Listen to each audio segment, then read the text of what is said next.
और उस इशारे से अभी ये बहुत क्लियर है देश को, जब भी पाकिस्तान के जमीन से या पीओके से टेररिज्म आएगा हिंदुस्तान में, हर बारी का जो उसका जवाब दिया जाएगा वो इससे कड़ा होता जाएगा। देखिए, अब पाकिस्तान की तरफ से शायद उनकी मिनिस्ट्री और उनके एक सरकार से कोई एक रिएक्शन आ रहा है। रिफत अब्दुल्ला, इसके बाद आपकी तरफ रुख करेंगे।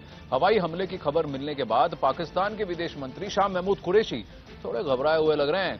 पाकिस्तान के प्रधानमंत्री इमरान खान ने इमरजेंसी मीटिंग बुलाई है, जिसमें कुरैशी घबराहट में जाते हुए दिखाई दिए।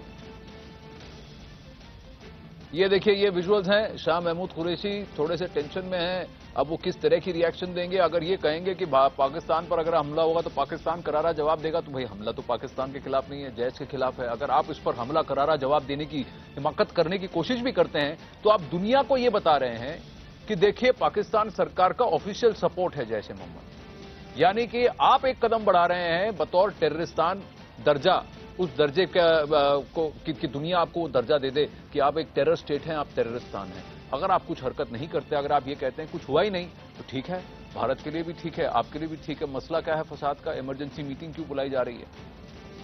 चलिए मैं जरा पूछता हूं, संदीप आप मुझे बताइए कि ये जो पोजीशन है भारत के लिए डिप्लोमेटिकली बहुत ही करेक्ट पोजीशन है, और ये सही किया भारत ने कि एमईए ने आके ब्रीफिंग की है।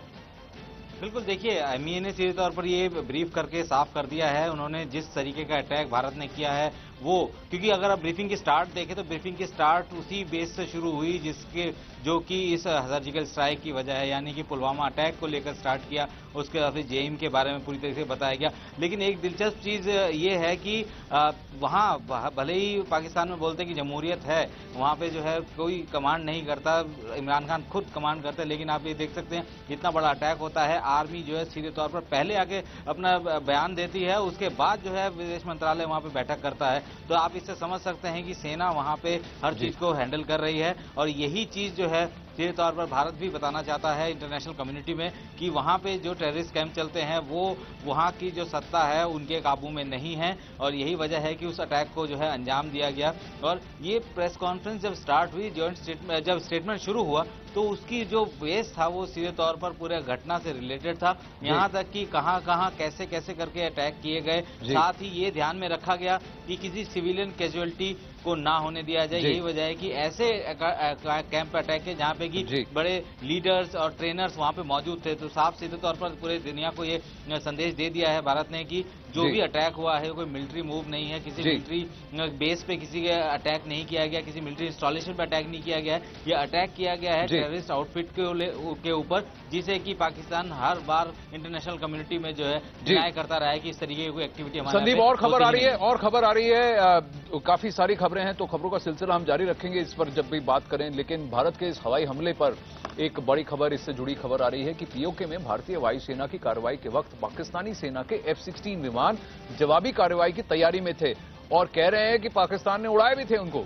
लेकिन जब उन्होंने देखा कि भारतीय विमानों का हवाई फॉर्मेशन और उनकी कार्रवाई, तो ये इन्होंने F-16 को खींच लिया वापस। क्यों? क्योंकि मिराज 2000 की जो ये एयरक्राफ्ट थे, 1-2 नहीं गए थे, 12 एयरक्राफ्ट गए थे।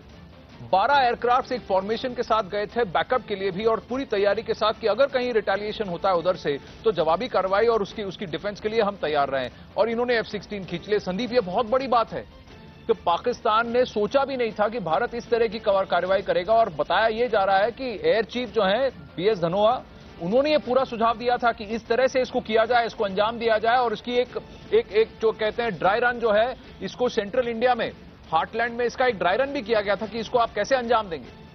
बिल्कुल, देखिए, लगातार जो है ड्राई रन तो चल ही रहे थे, क्योंकि किसी भी वक्त किसी को भी जो है इस ऑपरेशन के लिए भेजा जा सकता था। अगर हम लोग बात करें कि जो F-16 एयरक्राफ्ट जो है, फाइटर एयरक्राफ्ट, वो जो है उड़ा था, बेसिकली इसको एक टर्मिनोलॉजी बताया जाता है, इसको स्क्रैम्बल बोला जाता है। स्क्रैम्बल यानी कि एयर जितने भी एयरबेस है वहां पे 2 एयरक्राफ्ट जो है हमेशा तैयार रहते हैं पूरी वेपन लोड के साथ, और जैसे ही रडार में पता लगता है कि कोई इस तरीके का एयरक्राफ्ट उधर उनकी तरफ आया, तो वो उनको जो है सडनली जो है उनको फ्लाई करना होता है, और या तो अनवांटेड एयरक्राफ्ट को या तो उनको अपनी सीमा से बाहर करना होता है, गिराना होता है। लेकिन चूंकि इस बार जो है नंबर्स बहुत ज्यादा थे, फॉर्मेशन बहुत ज्यादा फॉर्मेशन थी इस बार भारतीय वायुसेना की, तो वहां पे जब मिराज के जो नंबर्स देखे गए उसके बाद जो है सीधे तौर पर जो F-16 जो उनको दूर करने के लिए भागा, तो वो जो है अपने आप वापस आ गया, क्योंकि नंबर्स बहुत ज्यादा थे और नुकसान F-16 को हो सकता था। इसीलिए उस स्क्रैम्बल को मेंशन किया गया सुबह के ट्वीट में कि स्क्रैम्बल हुआ और जो है भारतीय वायुसेना के विमानों को जो है दूर किया गया, सेना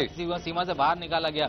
तो कह सकते हैं कि ये नॉर्मल फेनोमेना है, लेकिन भारतीय वायुसेना हमेशा से तैयार थी। वायु शक्ति 2019 में खुद जो है वायुसेना प्रमुख ने ये बात कही थी कि हमें सिर्फ और सिर्फ परमिशन चाहिए हमारी पॉलिटिकल लीडरशिप की तरफ से, बाकी क्योंकि उस वक्त ये देखा जा रहा था कि भारत क्या एयर स्ट्राइक में क्या भारत को नुकसान हो सकता है, खामियाजा कहां हो सकता है, और अगर डीप स्ट्राइक करना है तो आप एयर सपोर्ट की बात करेंगे, लेकिन अगर एलओसी के ठीक पास 1-2 किलोमीटर की बात है तो फिर ग्राउंड टैक्टिकल मूवमेंट के साथ ही हम वो उस सर्जिकल स्ट्राइक को अंजाम दे सकते थे। और जनरल आर्या वही कह रहे थे कि जो पहला सर्जिकल स्ट्राइक 1 हुआ था उस वक्त जो है इनका जो एरिया ऑफ ऑपरेशन था वो एलओसी के 2-3 किलोमीटर आसपास ही था, तो डीप स्ट्राइक पेनिट्रेशन की जरूरत नहीं थी। लेकिन ये जो है कम से कम 50 किलोमीटर अंदर है और खैबर पख्तूनवा रीजन में है, और वहां पर अगर आपने ये किया है बालाकोट पे स्ट्राइक, बात यह है कि बाकी कैंप्स में भी स्ट्राइक हुए हैं, लेकिन इसके बारे में ना भारत कुछ कह रहा है और ना ही पाकिस्तान कुछ कह रहा है। रिफत, एक बात बताइए, श्रीनगर में भी आज काफी कार्रवाई हो रही है।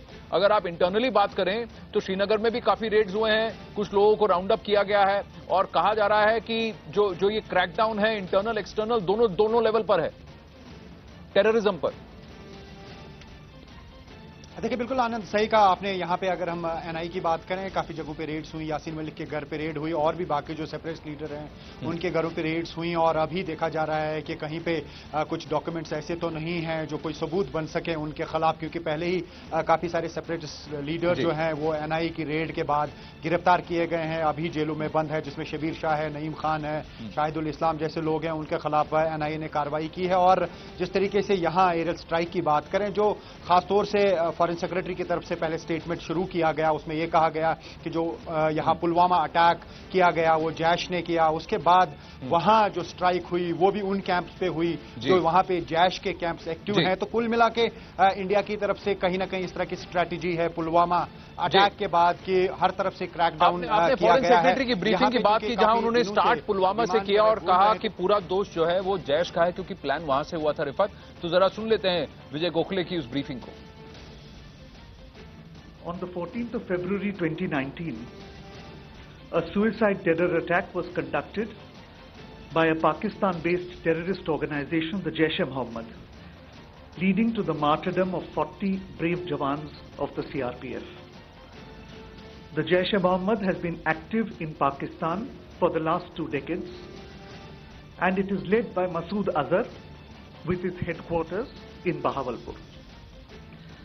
This organization, which is proscribed by the United Nations, has been responsible for a series of terrorist attacks, including on the Indian Parliament in December 2001 and the Pathankot Air Base in January 2016.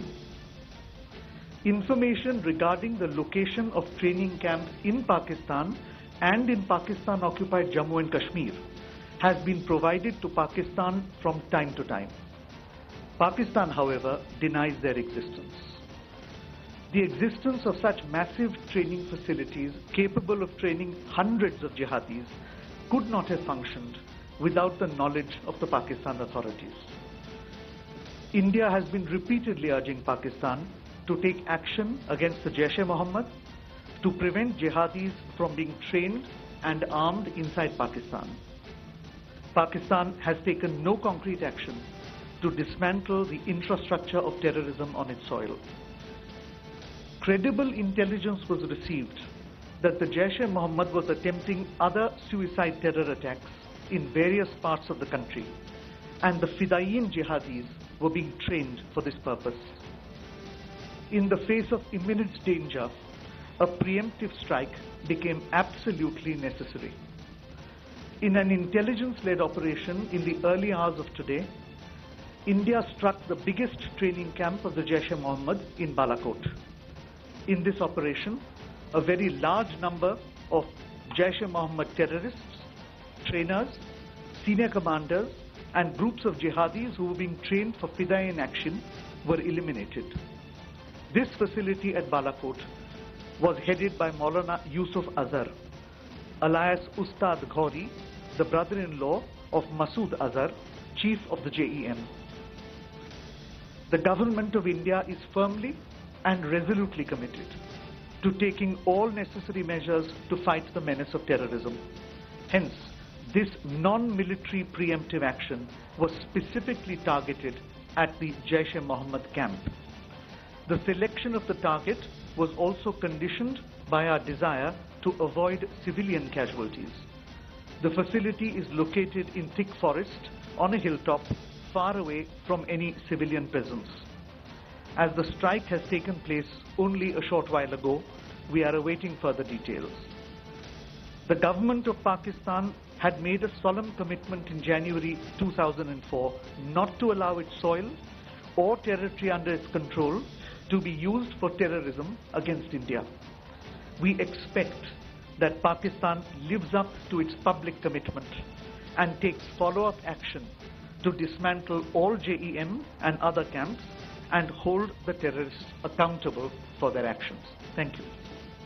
बताया जा रहा है कि प्रधानमंत्री जी ने राष्ट्रपति को भी ब्रीफिंग दी है इस एयर स्ट्राइक सर्जिकल स्ट्राइक 2 के बारे में, जो पाकिस्तान ऑक्यूपाइड कश्मीर के अंदर बालाकोट में जैश के कैंप्स को तहस नहस कर दिया गया। संजीव, दूसरी बात यह है कि निकी हेली जो हैं उन्होंने भी कहा है कि अमेरिका को भी पाकिस्तान के खिलाफ सख्त रुख अपनाने की जरूरत है। तो कहीं ना कहीं भारत ने अब की बार ऐसा एक एटमॉस्फेयर बनाया है कि जहां ज्यादा सपोर्ट भारत के लिए है, भारत के पोजीशन के लिए। अमेरिका ने कहा, इजरायल ने कहा कि आप अपनी सॉवरेनिटी को बचाने के लिए जो कदम उठाना चाहेंगे हम आपके साथ हैं। ईरान ने भी ऐसा कह दिया। एक चीन को छोड़कर बाकी सब हमारे साथ हैं।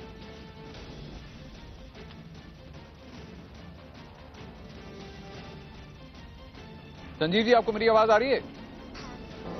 संजीव श्रीवास्तव जी। जी जी जी आपने जो ये बात कही, निसंदेह चाइना एक ऐसा देश रहा है कि जो कि लगातार मसूद अजहर को डिफेंड करने की कोशिश करता रहा है।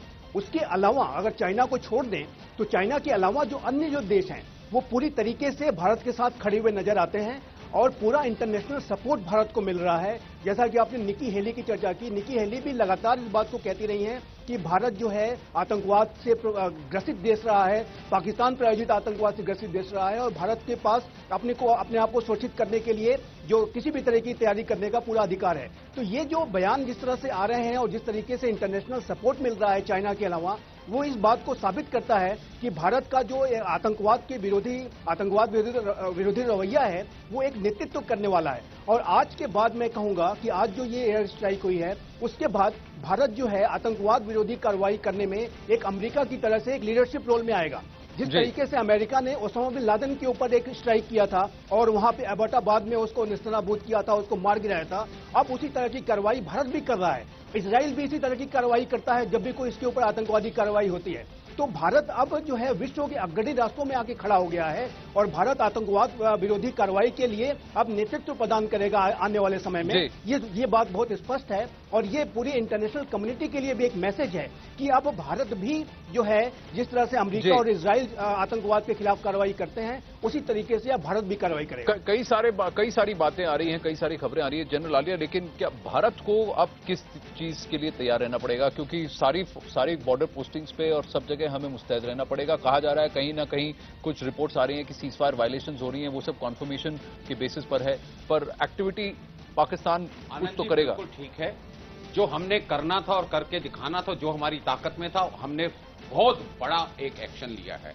अब वक्त है कि पाकिस्तान को कि कोई भी रिएक्शन जो हमारे अगेंस्ट होता है, जो छोटे से छोटे रिएक्शन से लेकर बड़े से बड़े रिएक्शन तक, उसके लिए हमको तैयार रहना है और उसी तैयारी में शायद हमारे इतने दिन लग गए ये इस एक्शन करने में। इसलिए मैं आपके जरिए सबको बताना चाहूंगा कि आज के बाद अभी हम हर पाकिस्तान के हर गलत एक्शन के लिए तैयार रहना, चाहे वो बॉर्डर पे हो, चाहे टेररिस्ट का एक्शन हो या कश्मीर में। मैं आपसे जानना चाहूंगा, अगर बॉर्डर पे अगर मिलिट्री रिएक्शन होता है पाकिस्तान का, यानी तैयार है, नहीं तैयारी की बात नहीं, अगर वो उस हालत में पाकिस्तान, रक्षा मंत्री निर्मला सीतारमण निकल रही हैं, मुझे लग रहा है कि एक कोई बड़ी ब्रीफिंग होने वाली है या एक जो ब्रीफिंग थी नॉर्थ ब्लॉक से निकल रही हैं, ये मीटिंग के बाद है, मीटिंग से पहले देखते हैं वो रिएक्शन करती हैं कि नहीं, रिएक्शन देती हैं कि नहीं। उन्होंने आई थिंक किसी ने सवाल पूछने की कोशिश की और उन्होंने कहा कि नहीं, मैं अब कुछ नहीं कहूंगी, इस वक्त कुछ नहीं कहूंगी। तो रक्षा मंत्री जी कुछ नहीं कह रही। हाँ, जनरल आर्य आप कुछ देखिए, पाकिस्तान के इस पर 2 या 3 ऑप्शन बचे हुए हैं। जो मैं चाहता हूं और शायद सबसे सेंसिबल ऑप्शन है जैसे मैंने उस दिन भी पहले कहा था कि पाकिस्तान में ये टेररिज्म को सपोर्ट करने की सोच को बदली करना है। पाकिस्तान में बहुत सारी जनता और बहुत सारे बुद्धिजीवी ऐसे हैं जो पाकिस्तान के आकाओं को कहते हैं कि भाई आप इस रास्ते से हट जाओ क्योंकि उनका देश भी बर्बाद हो रहा है, मगर पाकिस्तान की मिलिट्री और कुछ आका लोग ये सुनने को तैयार नहीं। तो इस वक्त पाकिस्तान की जनता की तरफ से पाकिस्तान के आकाओं पे प्रेशर आना चाहिए कि आप ये टेररिज्म सपोर्ट का रास्ता हटाइए। और पाकिस्तान के पास इस वक्त सबसे सिंपल और अच्छा रास्ता है कि मसूद अजहर को हिंदुस्तान के हवाले कर दो, अदरवाइज पाकिस्तान का जो नहीं। और दूसरी बात यह है कि हमें यह चाहिए कि पाकिस्तान, और वहां पर ये ब्रॉडकास्ट देख रहे होंगे कई लोग, तो मैं इतना कहूंगा कि जो मसला है वो पाकिस्तान की आवाम, पाकिस्तान की सरकार, पाकिस्तान की सिविलियन जो पॉपुलेशन है उनसे नहीं, इसीलिए ये और ना ही ये मिलिट्री स्ट्राइक था, ये एक सर्जिकल स्ट्राइक था या एक एयर स्ट्राइक था, एक टेरर बेस, एक टेरर कैंप को खत्म करने के लिए, जहां पे बहुत सारे जो आतंकी जो ट्रेन हो रहे थे वो उनके साथ उनके ट्रेनर्स कम से कम 300 मारे गए हैं। और पाकिस्तान कहता है कि ये टेरर कैंप्स है ही नहीं। अगर पाकिस्तान ऑफिशियली ये मेंटेन करता है कि टेरर कैंप्स है नहीं तो स्ट्राइक हुआ कहां? कहीं नहीं हुआ। तो पाकिस्तान का मसला क्या? आवाम से कोई मसला नहीं। अमित पांडे, ये नैरेटिव बहुत जरूरी है कि हम बताएं, और अगर पाकिस्तान इसे कहे कि ये हिंदुस्तान ने या भारत ने उसकी सॉवरेनिटी पे अटैक किया और इस नैरेटिव को फैलाने की कोशिश करे तो वो गलत होगा। और अगर ऐसी कोशिश करता है तो हमें चाहिए कि हम उसका ब्लफ जो है इसको कॉल करें और दुनिया को बताएं, देखिए ये मिथ्या है, ये झूठ है। देखिए, भारत की ओर से जो पहली प्रतिक्रिया आई है, भारत ने कहा कि non military specific pre emptive strike, मतलब कि यह गैर सैन्य कार्रवाई थी और एक स्पेसिफिक कार्रवाई थी सिर्फ अपने हितों को बचाने के लिए। तो साफ तौर पर इसमें पाकिस्तान की टेरिटरी को नुकसान पहुंचाने की या उसकी सोवरेनिटी को नुकसान पहुंचाने की कोई बात ही नहीं पहुंची। और भारत ने वहां पर साफ तौर पर किया था, वो एक आत्मघाती हमलावरों की एक फैक्ट्री थी जिस पर लगातार एक एक करके हमलावर तैयार किए जा रहे थे और उनको न केवल कश्मीर में बल्कि देश के अन्य हिस्सों में भी भेजा जाना था। तो उनको तबाह करना, उनको खत्म करना बेहद जरूरी था और इसीलिए ये एक प्रीएम्प्टिव एक्शन लिया गया, मतलब कि बड़े नुकसान से बचाने के लिए एक एक्शन लिया गया। और यही आधार भारत आने वाले दिनों में अन्य देशों को भी देगा, इंटरनेशनल कम्युनिटी को देगा और अपना समर्थन जुटाएगा। ये गुड टेररिस्ट बैड टेररिस्ट वाला लॉजिक नहीं है। दहशतगर्द है। अगर उनका कोई मजहब नहीं, उनका कोई ईमान नहीं, उनका कोई औचित्य नहीं, कोई बेस नहीं और उनकी कोई सोसाइटी में जरूरत नहीं, तो ठीक है वो कीड़े मकोड़े हैं। तो अगर आप एक्सटर्मिनेट नहीं कर पाया तो हमने कर दिया, तो हमको तो साथ मिलकर काम करना चाहिए। और सच इंपॉर्टेंट बात यह है कि ये पाकिस्तान पर हमला नहीं है, ये टेररिज्म पर हमला है, ये दहशतगर्द और जैश ए मोहम्मद पर हमला था। अब ट्विटर पर मैं देख रहा हूं हर कहीं यही बात हो रही है कि हाउस द जोश पूछा जा रहा है और सब कह रहे हैं हाय सर, और फिर पूछते हैं हाउस द जैश और सब कह रहे हैं डेड सर। अब ये बात हो रही है और ये खुशी का माहौल है। भारत के हवाई हमले के बाद देश भर में जश्न का माहौल है। ये जो तस्वीरें आ रही हैं राजस्थान के दौसा से, लोगों ने आतिशबाजी शुरू कर दी है। लोग पाकिस्तान के खिलाफ ऐसी ही और बड़ी सैनिक कार्रवाई जारी रखने की मांग कर रहे हैं। पर हम कहना चाहेंगे देश की आवाम को कि ये पाकिस्तान के खिलाफ कार्रवाई नहीं है, आतंकवादी और आतंकवादी संगठनों के खिलाफ ये कार्रवाई है जो पाकिस्तान करने से मना कर रहा है। तो हमने कर दिया। हमने कहा देखिए सफाई ये अभियान है, ये हम पहले झाड़ू उठा लेते हैं, आप अपने F-16 बाद में उड़ाइएगा। अनुराग ढांडा, ये सेंटिमेंट होना चाहिए, ये सफाई अभियान है।